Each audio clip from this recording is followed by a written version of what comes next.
And welcome to part 2 of the Sly Cooper and the Thievius Raccoonus playthrough. Gotta say the full title there. So yeah, we just cleared, I think, the first 2 levels. Now we gotta go to the next level and all that. Very synchronous like that. The fire down below. So in this game, like, the circle button is going to be your best friend throughout the entire game, because all those blue sparkles that you see throughout the game basically tell you that you can interact with this thing, and the only way you can do that is by the circle button. Exactly. So like what you just saw there is I was like shimmying around the circular thing in the air. I had to be holding circle and be ordered to do that. If I let go of circle, I just fall off. So keep that in mind when you're like shimmying across cliff sides. Isn't that what I just said?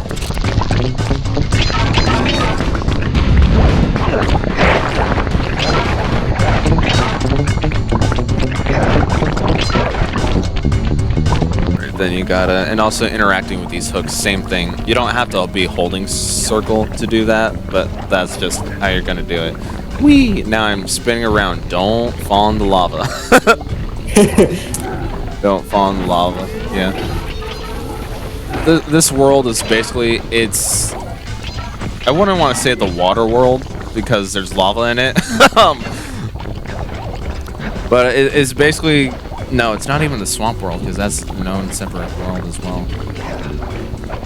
It's a machinery. It's a machinery world, I guess. It's like, you know how like certain level 1s are basically like grasslands and all that. Yeah, not so much here in this game. It doesn't do like the stereotypical, oh, it's grass world and it's desert world and all that. It does to an extent but it does a nice spin of things right here. Like this one, this would be considered like a water world because it's like water and everything, but there's no swimming mechanics in this game. That actually won't be a thing till like Sly 3. But you also have these machinery levels in the like underground sections. This is technically a layer. And oh, that's what happens. Okay, I'm glad I discovered that. And I died. Yeah, I was wondering in my test playthrough, I sort of remember that. I was like, why don't I just like stay on the wheel and don't give a crap about the searchlight right there? Oh, that's because I die. Great. Because I'm gonna fucking die. Yeah, because you see with the wheel, like if you look through the window, I have to like carry this rock on the conveyor belt to the vent right there. Now I can progress. Progression time. Yeah. Yeah, the next world is sort of the desert world, but this also has like casino assets and everything. The next world is actually going to be really fun, actually. And that's also another thing because like this is also like kind of set in the real world as well. I'd say that with like quotes around it because these are anthropomorphic mammals and there are no humans in this universe. But it's kind of set in the real world where they have real settings. Like technically Sly is a Frenchman. But even though he doesn't have a French accent, even though yeah, I was gonna say. Yeah. I mean, they're all French. Or like they all come from France. Yeah. Yeah. Yeah, that's where Sly met the other two there as well. And this is basically where he got his little theming career started. Was in France, but throughout all the games you like travel across the world. I don't really remember right now where we are. Oh, I know I wrote them down somewhere. It's probably in my test playthrough notes. But I think we're in the Bermuda Triangle right now, or at least near it, or I'm thinking of some other game right now. I don't really have fond memories of the first game as well, because I'm trying to remember things off the top of my head, and it's not really working out. What if I jumped into that barrel for protection? I don't know. It looks pretty risky. because I like the other games a bit more, especially since Sly 2 going onward abandons the whole level by level progression. It's, I wouldn't say open world, but I kind of guess, for at least PS2 standards at least. Like with some open world games, like you go to the certain place and go to like certain areas and that'll start like a job mission or what have you, right? And you can do like either whichever ones that are available at the time, you can do them whichever way you want. Kind of like GTA 5 for example. No, right, great comparison. Like on the little mini map that you have on the bottom right of the screen, there are like letters that you could go to here around the open world. Like orange is for Trevor, blue is for Michael, and all that. Sly 2 kind of does something similar. Like there are markers on the world map. Like green is for Bentley, pink is for Murray, and blue is for Sly. And so it's kind of like that open world like job level system and not this level by level progression thing that Sly 1 has. Which is why it's really weird to come back to this one and see how vastly different it is compared to everything else. See, it did the... That's usually how it goes. Oh, actually... It changes. Oh, actually not. Because... No, because like the usually the number 2 games in the series when they're first starting out, like Zelda 2, it completely abandoned the formula of Zelda 1, where Zelda 1 was top overworld and like that, and then Zelda 2 just kind of like, let's have side scroller dungeon and be like the worst game in the series. That does seem to be a common theme along like early games as well, because wasn't like Mario 2, at least for the US, just a reskin version of a different game? Yeah, that was mainly done for the reason because what's now dubbed the Lost Levels, which is just the Japan release of Super Mario Bros. 2, was hard as balls, and they didn't want the Americans playing it. So they just kind of... It makes no sense to me, but... Because, like, I do recall you saying you did beat the Lost Levels, right? Yeah, I beat them. Probably because when you're a kid, you have a shit ton of time or have more patience to fucking go through them than when you're older. Yeah, I guess I can see that. Maybe not with this example. No, I can, because like when at least when I was younger, getting a new game was like trying to buy like a $1,000 phone. It's not. It doesn't happen like ever. Like you get them like maybe once or twice a year. Okay, so yeah, so you have to appreciate that thing. Yeah, you kind of have to appreciate the fact that you have a game. So no matter what, you're like, well, there's a new game. I've got to fucking milk the fuck out of it. So you just start playing it until you actually get good at it. Have you played Lost Levels since then? No. No. Okay. Mostly because I haven't have access to Lost Levels. Okay. Go find an emulator. But my next question was gonna ask if you had played it recently, just now, and kind of reflecting on how that went. But apparently not. Okay. No. It's just I haven't had access to it. Okay, because I was gonna also ask after that was like, have you ever played like one of them really hard games when you were a kid, able to beat it all the way through, and then when you try playing it again now, you guys are like, what the fuck? How did I beat this as a kid? Probably with games that aren't difficult.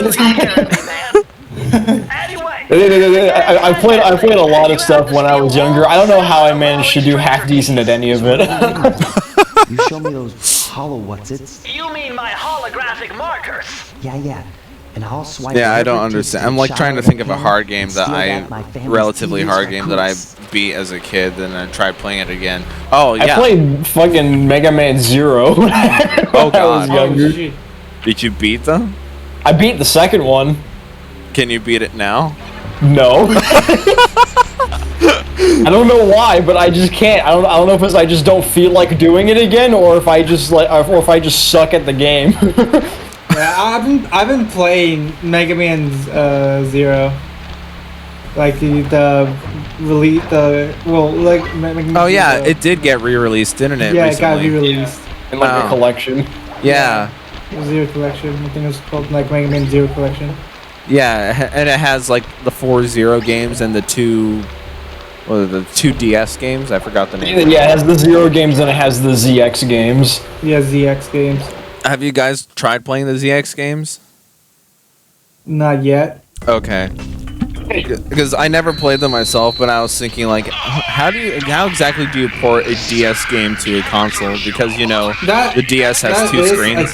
That is a curious little topic that we could find out at any moment, but we decide not to. Yeah, I'm just trying to figure out how exactly that would work, because now you're only working with 1 screen, whereas the DS had 2 screens. Well, I mean, also yeah, but like, with that.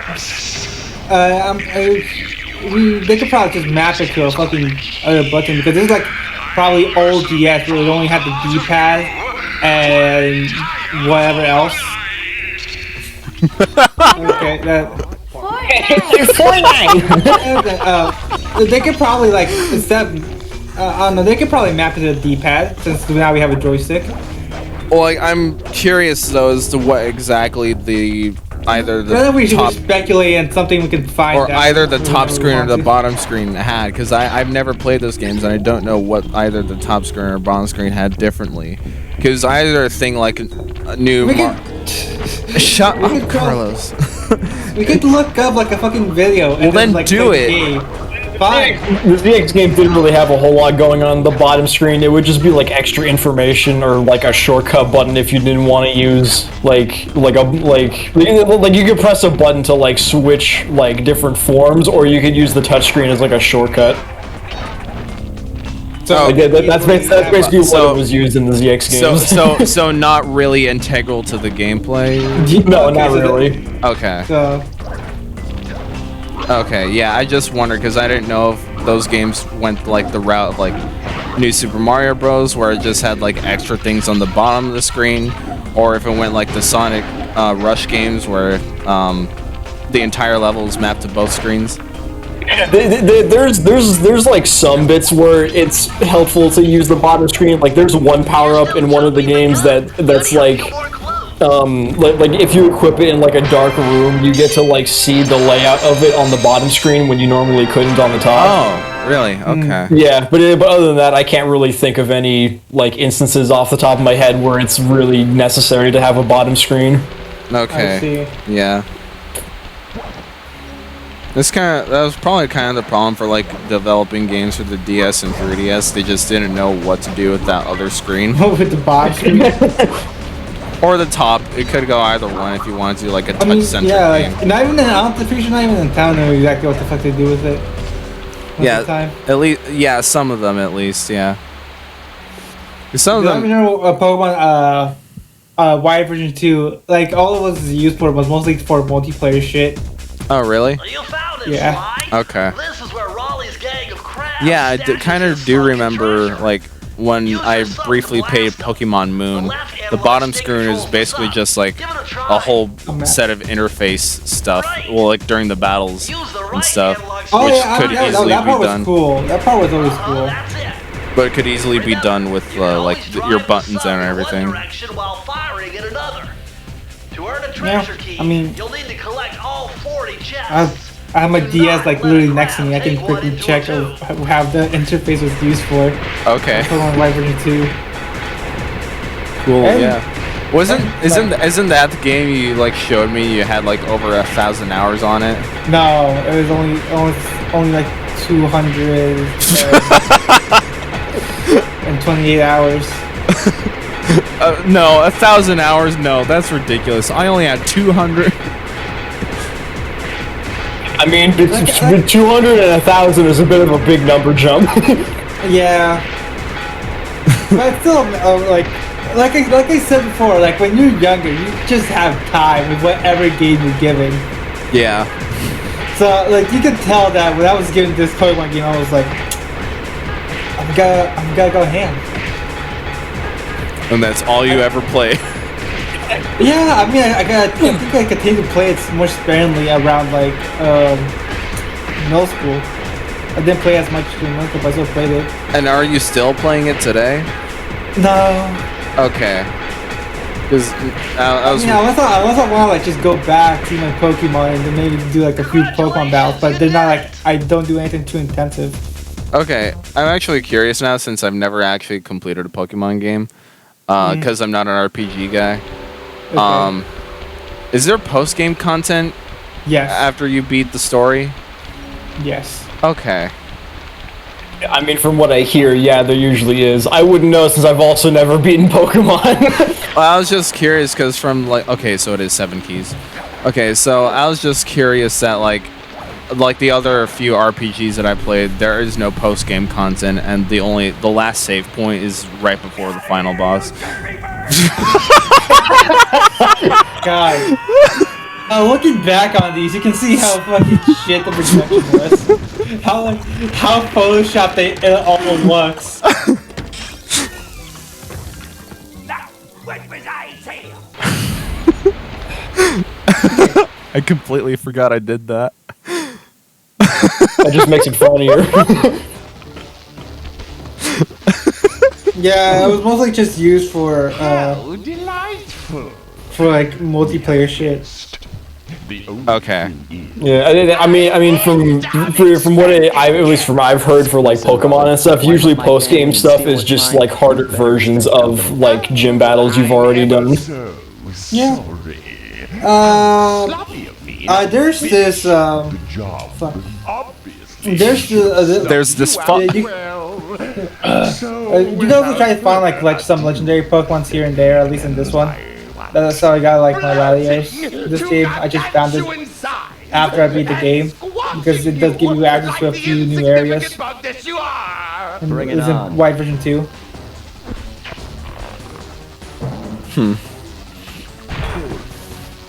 Okay, at least there's post-game content. I just Yeah. didn't know. Anyway, here's our first boss battle of the game. This guy's name is Raleigh. He's basically the head of this world. Because he's one of the Fiendish Five, and since there are 5 worlds, you can count them. 1, 2, 3, 4, and what comes after 4? Okay, that's yeah. 5. Oh, it's 5, right?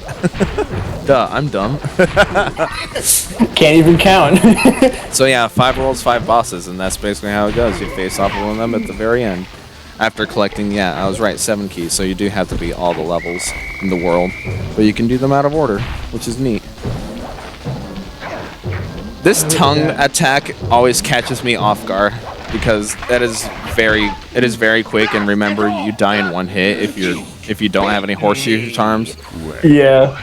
Yeah, always catch me off guard, but freak that attack. You're no match for Mugshot. My villain. Bad game design. No.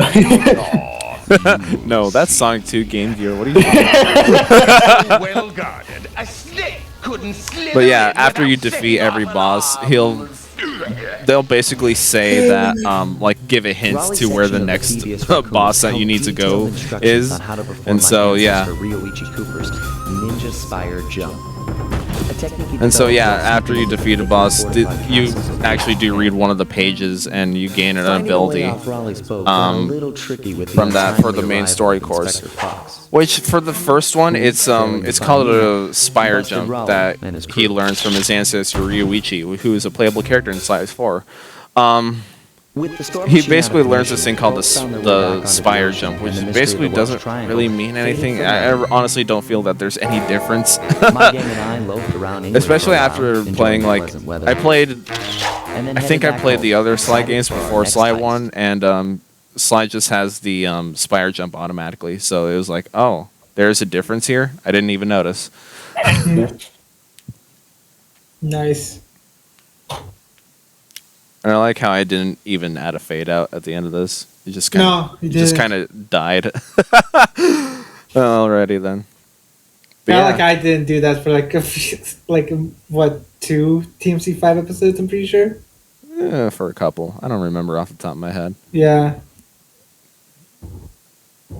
Because basically what I do at the end of the videos is like I have like an image of the game at the very end. Then I just do a fade out of the footage, then a fade into the image, and then have the All I imagine Just is cut it like out. you just gotta put like the face of Virgil saying deadpan to the fucking camera and just have that be the end. How about the plastic chair mod? Hey, Virgil. Your portal opening days are over. Give me the Amato. If you want it, then you'll have to take it. But you already knew that.